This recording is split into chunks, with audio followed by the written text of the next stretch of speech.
1-1 pitch. A swing and a drive to deep right. Away back.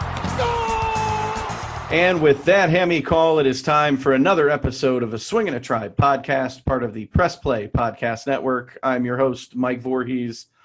And alongside me via Zoom, the man, the myth, the legend, Brent Spillin. What is going on, B Spills?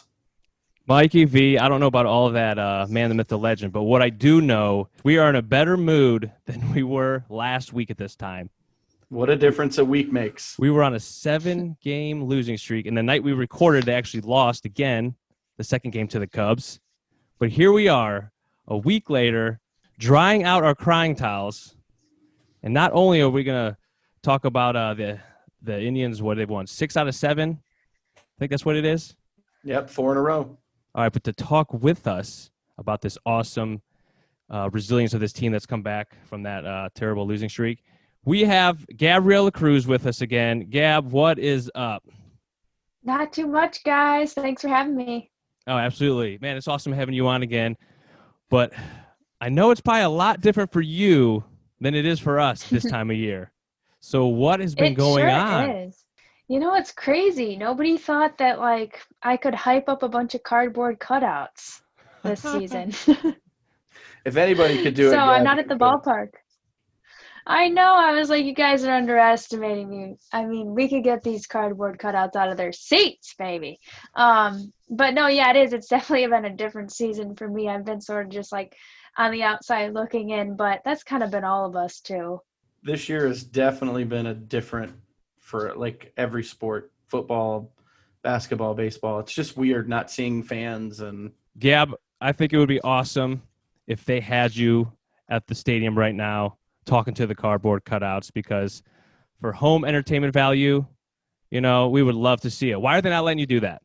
It's crazy because I feel like I'm confident in my abilities to uplift fans, cardboard or human flesh. But, with all the changes this year, it makes sense. They basically cut back a lot. And, I thought maybe we might be able to do something digitally, to simulate being at the game. But I think it's sort of a cluster and they had to get things going. They just went the most simplistic route and it made sense. So we're all kind of in the same boat. A bunch of my scoreboard buddies and I, they cut down the team to just a handful of people really. So at least I'm not alone here and I'm still keeping track a little bit. And it's been a nice, in a way it's been nice because the pandemic in general, you've kind of just taken a step back and slow it down a little bit, but at the same time I've picked up some other odd gigs, so I still feel like I'm scrambling around, but I do miss the structure of baseball obviously and all the fun people at the ballpark. That's awesome. So what have you been doing? So I am assistant coaching at my high school for the cross country team. Oh, nice. And that's been a lot of fun. Yes, our team is pretty good. So I've been doing that, and I still do commercial work and some feature work with Channel 19. Actually, we do some feature segments. I'll be at Mapleside Farms coming up. Great season for it too. Yeah. And what else? There's something I'm missing. Oh, I'm doing some social media work for Sweet Designs. It's a chocolate company in Lakewood, and I handle a lot of their marketing / social media. So I've filled in that capacity, and then some spokesperson work for a wine company, just odd things. It's called Fun Wine, but it's really cool. I get to come up with creative stuff like Fun Fact Friday, and somehow they're paying me for it. That's awesome, man. You get to do so many cool, fun things. Mike, would that be fun to do some of that? It would be, absolutely. I mean, I'm doing color commentary for Friday Night High School Football. Oh, that's right. You are doing some of that. Yeah. Oh, that's fun. Yes, it is. I'm working for a radio station out of Alliance, and I've gotten to, oh my goodness, so many great games so far. And I just found out that when the playoffs start in October, I'll be doing games on Friday night and Saturday night. Ooh, all right. That's awesome. Yeah, Alliance, they've got to like their football because Mount Union is over there too. Yep. So, Gab, you singing? You still singing? Yeah, I do actually have one song I'm almost done with. It's just been crazy. I got to get back in the studio. It's basically been done for a year. But yeah, I'm still singing. My sister will tell you I never shut up. but yeah, I've been doing like parody stuff too lately. So I don't know. The pandemic has gotten to me. At times I probably have too much time on my hands. Then other times I'm like, I can't breathe. I hear you on the pandemic thing. Like when we were home for a while, I had a buddy, he had his 40th birthday. And so I was like, man, what am I going to do? So and he's a big 90s like music guy. So I put together some like hits from the 90s and had my daughter record me like lip syncing and dancing. It took about 4 hours to complete and edit, but send it to him. I was like, I'm losing my mind, but it was one of the funnest times I had. Wait a minute. I haven't seen this video. Can I see it? You going to send it to me? I don't know. I don't know if I want to release it. Okay.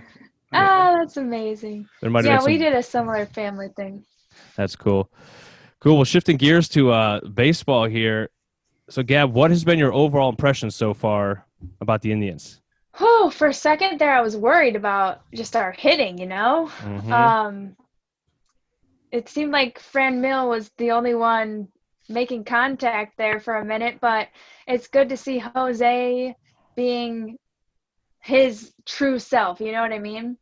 And he's just lighting it up, and I think everybody is that energy that's starting to come around, you know what I mean? When the clubhouse just gets that wave of energy, you can sense that that's been happening. I mean, we even just saw with Jordan Luplow. No, he hasn't been having the best season, batting under 200 or whatever, but even he got to the plate and he was juiced about hitting that home run and being in the moment for that walk-off winner. Was that last night? Jeez, the time is just flying by. Yeah. Yeah, well, and Gab obviously talking about Jose Ramirez. He has literally carried the offense on his back for the last, week plus. We have run straight through him, offensively, defensively. Oh, my gosh. Yeah, everybody's kind of rallying around him. Yeah, without his bat, we're not in this thing. So it's been exciting to see him sort of explode. It is. I love watching the end of the games when he's like the player of the game and Andre Knott's talking to him. And every time he's like, the last thing he says is like, what was that? What was that home run pitch? Or was that last pitch or with the pitching hit the home run? However he words it, he's always like, it's a home run pitch, bro. What pitch was that? Yeah, I love it. Bro. So we were home run pitch. Yeah. So Brent, we were talking about the Indians. Let's get Gab's insight on the big trade that happened, sending Mike Clevenger out west and getting a few pieces back. What was your initial reaction when you heard the news? At first I was like, I don't know like what we really quite got in return for Clev. But at the same time, it's almost like you can't doubt the Indians because they're so good at developing players or kind of having the foresight, you know what I mean, to develop players. So I was like, they must know something I didn't, because I was just trying to look at Naylor and some of the research. I'm like, interesting what we got in return, but I'm sure they know more than I do. It didn't seem like it was a huge like, oh, we got some real stars studded, you know what I mean, in return. But at the same time, the trade sort of made sense too, because I feel like my impression with the Indians just being a part of the organization, they're pretty clean cut. They like to keep people around who are going to be a positive influence in the clubhouse. And not saying Clev's a bad person or anything, but they're pretty hardcore about, just keeping good all around people around. You saw with Trevor Bauer, it's like he threw the ball over the thing last year and it was almost like the next week he was traded. So it wasn't really a surprise for me. Yeah, when we talked about this, like I wasn't thrilled with it because I was worried that, we're win now mode. And I thought moving Clev off was going to hurt us in the, the short term, but be beneficial in the long run. But I don't know, the way it's paying off right now. I mean, Cal Quantrill, he's a middle reliever, but he did 4 innings, a couple nights ago, Mike, I think, in a start, and he did 4 scoreless. I mean, he only gave up 2 hits. 3 prospects, and Naylor, like you mentioned earlier, Gab. But I don't know. And then isn't Clevenger hurt? Yeah, he did. Oh, is he? Yeah, he did something to his bicep. So the Padres are a little worried that he could miss the postseason, depending on how severe it is. He's got to go get an MRI. Oh, can you imagine? That would have been devastating. That's crazy. I didn't know that. unfortunately, it's baseball. I mean, look what happened to Kluber. He gets dealt to Texas and throws one scoreless inning, and then he's done for the season. So, I mean, it happens. Injuries are a part of the game, and Clev has a history now of injuries. So that San Diego knew what they were getting into. Yeah, it was worth the risk for them probably because they want to win. They haven't played well for a long time. Right. But kind of like how you're talking about, Gab, like we somehow always like get these prospects and bring them up and develop them, especially our pitching. So that's why like I'm confident in this front office. They're like probably probably one of the top front offices in all of sports, not necessarily just baseball. Yeah, they're so good. Yeah, it's exciting. So I'm excited for that. But the conversation always, I feel like when we talk about what are the Indians going to do in the future, is always turns to Frankie. Do you think that obviously Frankie started off a little slower to start the season. He's been picking it up, but I don't know. I feel like fans are just already pulling away from him. Do you get that sense, or is that just me? It's interesting. I wonder if it's a protective measure too, just for our emotional sake, because we have gotten so close to him. This fan base has idolized him and loved him since day one, embraced him fully, and gotten so close that I wonder if there might be a small detachment period happening where we're trying to maybe some folks are trying to emotionally detach in a way in preparation for what may happen in the future.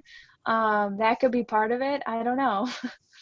Because I do know, baseball, it's about money. These guys, you can play for big paychecks out there. So, I mean, I understand from an athlete perspective and agent perspective and things like that, the reality of what he's probably hunting for and whatnot, and what we traditionally as a organization are used to shelling out.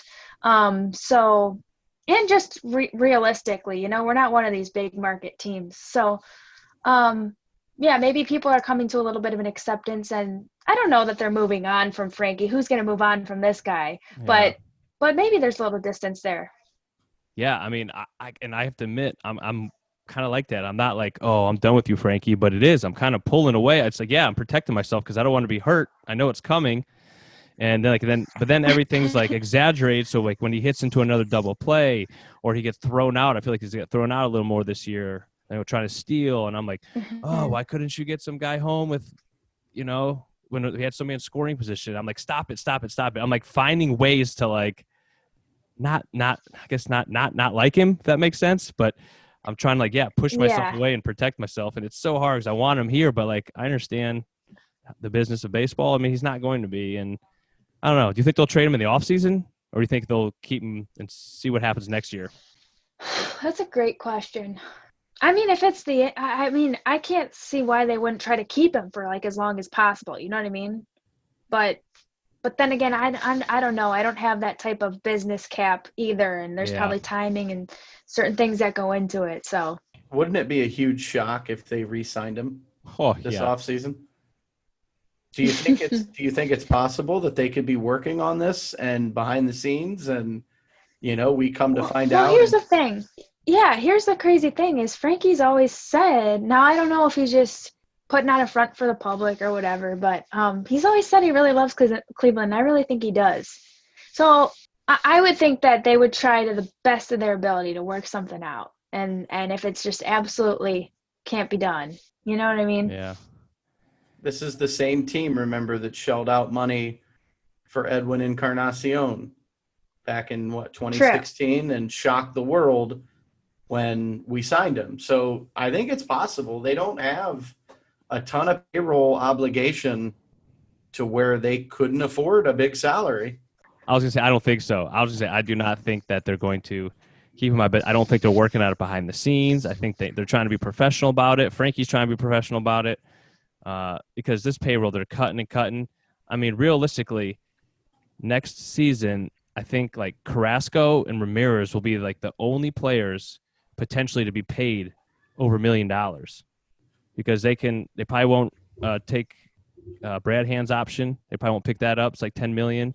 Carlos Santana, I love Santana. I would like him to be here, but I don't hit. What's his number? 20 million or somewhere around there. He's a free agent after this year.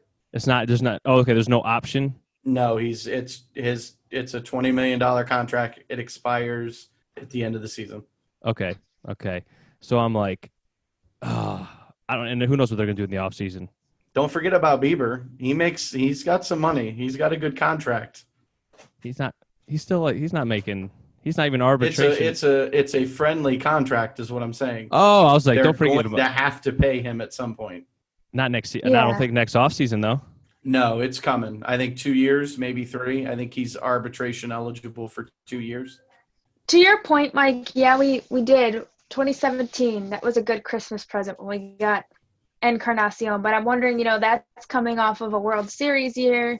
And this is like we're coming off of a pandemic year. You got to imagine some of these organizations lost money over this stuff. And then I don't know if this is in the works, but if we're really going to change our name as an organization and stuff, that's going to cost a pretty penny. I don't know if that's going to happen, but yeah, I don't know. It just comes down to the financial state of things too, because don't you get you get some bonuses and perks and things when you're in the World Series, and that was like 4 years ago. We might not be, but then again, I don't know exactly everything financially at this point for the team. Those are great points. Yeah, absolutely. The COVID situation, the whole 60-game season, no fans. There's no money coming in, especially for the Indians who don't spend. Yeah, that has to play in there. There's money coming in from their TV contract. That's about it. But I mean, yeah, in the baseball, the playoffs, like they'll be getting big money from the networks that are airing the broadcast of the playoff games. But still, yeah. Plus with the name change, we know that's coming within the next year or two. That's, I don't know. It's so hard. It's like we always have. Like I wish we could just talk more like about their team for next season. They're all coming back, but like it's just not realistic. That's just not how it works in a small market. Right. Your right. future first baseman's currently in left field, and that's why they traded for him. I think Naylor becomes our first baseman of the future if they don't bring Santana back, which I don't see them. I think it's a play. I looked up his contract. It is a team option for 2021 for $20 million. Yeah, that's what I thought. Okay, that makes sense. So we didn't do Kipnis's. We traded Kluber before his option kicked in. The Indians aren't bringing him back at that kind of money. But like I said earlier, the front office they're brilliant, and they make it happen. So like I just trust them until there's no reason for us not to trust them. I mean, right. You can't bat 1,000 with every single move they make, but they're batting for a pretty high average right now. Yeah, they're going to develop some young people. This will be interesting to see how things pan out. We just might be turning a page in our chapter. It's crazy because 2016 doesn't seem that long ago, and we've still got seems like a handful of guys from that squad on our team now. But yeah, I think the important thing is to soak it in now, because who knows what next season will look like. Yeah, absolutely. Yeah, considering the World Series starts in a couple weeks, and I know October 20th. It's going to be really weird. It feels like the season just started, and now we're all of a sudden coming to a stop. Well, that's because it did just start. Oh, that's right. But before we wrap up here, Gab, what do you think the Indians are going to do in the playoffs? What's going to happen? How far are they going to go? If they go anywhere, what do you think? Oh man, guys, we just really gotta. If we've come this far, I know we've kind of stumbled our way in so far, but although it still could be interesting. What do we have? 4 games left to play? Yeah. 3? No, 4. 4 starting today. And I don't know what the score is right now, but if we sweep the White Sox and then we play the Pirates? Yeah. Yep. We still have a chance to clinch the AL Central. Yeah, that sounds crazy. Yeah. Just thinking a week ago. I know, and if we do that, like if we come in with so much momentum, things could get weird like they did in 2016 where we just keep rolling and rolling. I really don't want it to be one of those things where we just come this far and we putter out. That's all I know. I've never been a Cincinnati Reds fan, but that's who the Minnesota Twins finished the season against. Okay, so they're going to have Trevor Bauer, you better help us out. That's all I'm saying. I know, Bauer. Do some work. He knows what the Twins have been to us. Exactly. Been to him in his career, so. All right, Mike, this is an important question for you. Yeah. Now, I bring this up probably too often because I just won't let it die. Let me see. But- Hold on. I can probably stop you. We're either going to talk about me sleeping through Game 7 of the World Series or my love for Carlos Gonzalez. Which one is it this time? The first one. So in this case, obviously the Rajai Davis home run. I bring up. Probably. I hope listeners aren't bored with this because I bring it up often. It's just funny. I just still can't believe it. It still has not sunk in that you did. Anyways, now the Indians. The playoffs are starting next week, Mike. Are you going to be able to stay up for every game? They're going to be later. I'm going to do it. My hope is that my work schedule levels out a bit. I can come home and get a nap in, and then I will listen to the games. I will listen to the audio. I will listen to Tom Hamilton. That's the only way I'm going to do it. You can do it. Yeah, your work schedule should not matter. This is playoffs. You got to Suck it up, man. Okay, You got to be a little tired, okay? You get up at 4 a.m. and we'll talk, okay? I will. For the Indians, I will. Okay. All right. I'll hold you to that. You know I love you, man. I know. It's all in fun. If there's a Game 7, I'm not sleeping. Yeah. Oh, I'll just stay up. I did it for the Cavs in 2016. I'll do it for the I'll do it for the Indians in 20. Yes. Yeah, we'll do it, man. Why not? So our predictions earlier in the season, Gab, before it started, I said the Indians would make it to the ALCS and lose there. Mike says it's World Series or bust. What are your predictions? You think ALCS? Well, what? You know what? This is 2020. Wouldn't that be just? I just feel like we are gonna go to the World Series because it's just been the weirdest year of all time, and we looked like for the longest second there that we didn't have bats. Blah blah blah. We traded Clevenger. It was all weird, and then it looked like this was gonna be such a dud, and now we're gathering steam and. Jose's on fire. We have Shane Bieber, Plesac, guys that are looking good, Carrasco. And what if we just went all the way? I think we could go all the way. We're going to win the World Series. What if we did that? Okay. I like it. I like it a lot. You guys got to go bold. Go crazy. It's a weird year. I'm thinking it could go either way. It's a total bust or we're going all the way. Okay. See, Brent, I told you I liked Gabby. She's agreeing with me. It's World Series or bust, baby. I know. I was World Series or bust. I think maybe it is. All right. I like it. I like it a lot. What is it? What is it? It's now 4-1. White Sox. Plesac. Okay, that's fine. Plesac's out of the game. Cam Hill is in. So. Oh man, I had a. It's okay. Inning. 3 out of 4 against the White Sox. I'll take it. Right. All right. Right. That's what I'm saying. We sweep Pittsburgh, go into the playoffs, and we're on a roll. If we play Oakland or if we move up, I'm all for it. Let's go. Mm-hmm. All right. Well, once again, Gab, thank you for coming on.